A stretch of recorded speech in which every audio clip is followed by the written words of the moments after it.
Gusto ni customer na merong picture ni baby ang cake, kaya naman gagawin natin yan.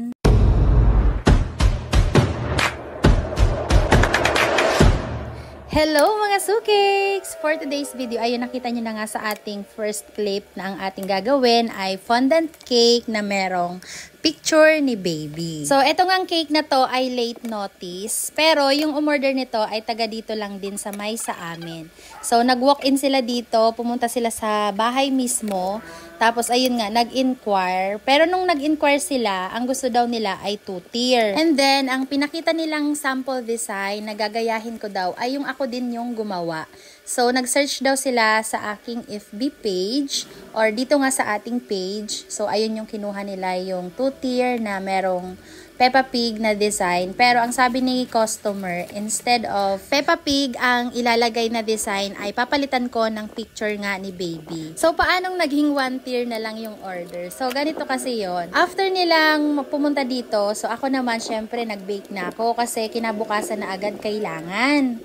So, ayun, sabi nila ay kung pwede daw, gawin na lang 1-tier kasi medyo short na daw sa budget. Sabi nila kung okay lang natanggalin yung isang tier na lang yung gagayahin. So, sabi ko okay lang naman. Pero that time, na-bake ko na yung cake na 2-tier yung size.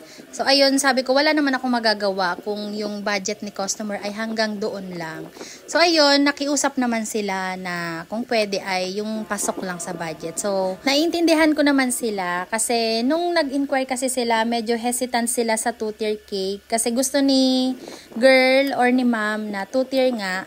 Pero ang sabi ni sir ay gawin na lang 1-tier. Siguro pag uwi nila, nakapag-isip-isip sila na medyo kulang nga ang budget. Kaya sabi nila 1-tier na lang. So ayun, okay naman yun sa akin. Wala namang problema. Anyway, back to the cake tayo. Ayan, na-cover ko na pala yung cake ng ating fondant. Ang size ng ating cake ay 6x4. Sa ganache natin ginagamit ay barrels lang naman. And ang ating fondant, syempre, walang iba kundi ang EMF by Nice Chef Emily Peralta. At eto nga, nung una, hindi ko alam kung paano ko gagawing maganda yung picture ni baby, yung pagkakalagay niya sa mismong cake. Etong picture kasi na to ni baby ay merong background na medyo colorful. Kaya nung kinat ko siya ay hindi pantay-pantay and medyo pangit yung kanyang mga sides. Naisipan ko na nga lang nalagyan ng mga flowers para nga matago yung kanyang gilid na medyo hindi magandang tingnan. Dito naman sa part na to, tinatry ko kung anong mas magandang kulay ng crown ang ilalagay ko.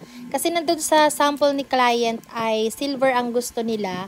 Pero parang sabi ko gusto kong ilagay yung color gold. Pero dahil gusto ni mamang silver, so ayun na lang yung nilagay. At ayan nga, flex ko lang sa inyo yung ating bagong cutter, mga letter cutters. Meron na din siyang kasamang numbers and yung uppercase and lowercase ng mga letters. Sobrang nagagandahan lang kasi ako, pero medyo struggle lang siya dun sa mga part na medyo patulis or yung medyo maliit na stroke ng letter. Mas maganda medyo harden yung fondant nyo para hindi siya magdikit-dikit and mabilis nyong matatanggal. At eto na nga ang final look ng ating cake, mga sukeks. So, ayun lang guys for today. Thank you so much for watching. Bye!